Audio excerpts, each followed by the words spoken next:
We provide you the platform to turn your dreams into reality. Give wings to your aspirations with KR Mangalam University.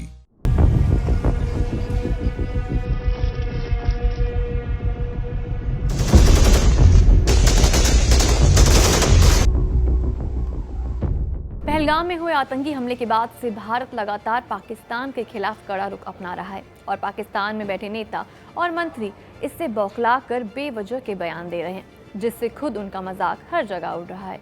इस बीच पाकिस्तान के उप प्रधानमंत्री और विदेश मंत्री इशाक डार ने पाकिस्तानी संसद में इस बात को बहुत ही बेशर्मी के साथ कबूल किया है कि उन्होंने संयुक्त राष्ट्र सुरक्षा परिषद यानी कि यूएनएससी प्रस्ताव से पहलगाम आतंकी हमले के जिम्मेदार आतंकी संगठन टीआरएफ का नाम हटवाया था। आपको बता दें कि टीआरएफ लश्कर ए तैयबा से जुड़ा एक आतंकी संगठन है जिसने पहलगाम में हुए आतंकी हमले की जिम्मेदारी ली है।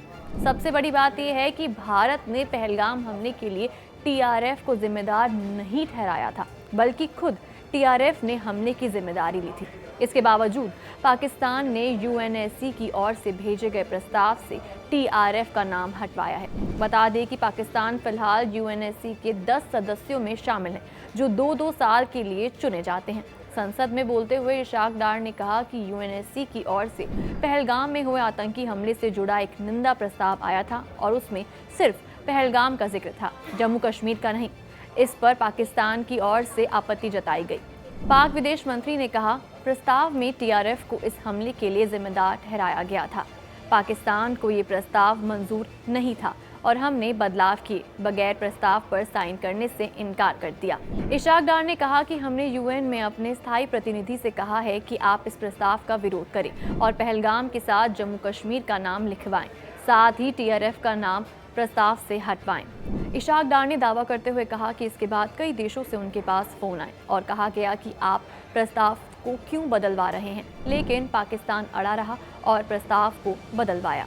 पाकिस्तानी विदेश मंत्री ने कहा कि अगर टीआरएफ इस हमले में शामिल हैं तो उसका क्या सबूत है। बगैर सबूत के संगठन का नाम प्रस्ताव में नहीं आना चाहिए था। इशाक डार ने दावा किया, टीआरएफ ने हमले की जिम्मेदारी नहीं ली है।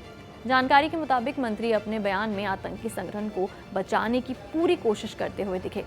आपको बता दें कि संयुक्त राष्ट्र सुरक्षा परिषद की ओर से कोई प्रस्ताव जारी होने पर सदस्य देशों की सहमति जरूरी होती है और इस नियम का इस्तेमाल पाकिस्तान ने आतंकियों को बचाने के लिए किया है। टीआरएफ यानी द रेजिस्टेंट फ्रंट का इतना जिक्र हो रहा है, लेकिन ये है क्या और इसने कैसे हमले को अंजाम दिया, आइए आपको वो भी बताते हैं। तो पहलगाम में हुए आतंकी हमले की जिम्मेदारी आतंकी संगठन द रेजिस्टेंट फ्रंट टीआरएफ ने ली है।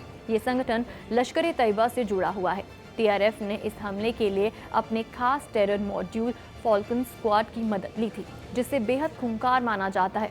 फॉल्कन स्क्वाड कोई सीधा ग्रुप नहीं है, बल्कि टेक्निकल टेरर मॉड्यूल है। इसका मतलब है कि छोटे छोटे ग्रुप किसी खास मिशन के लिए तैयार होते हैं और फिर खत्म हो जाते हैं या चेहरा बदल लेते हैं।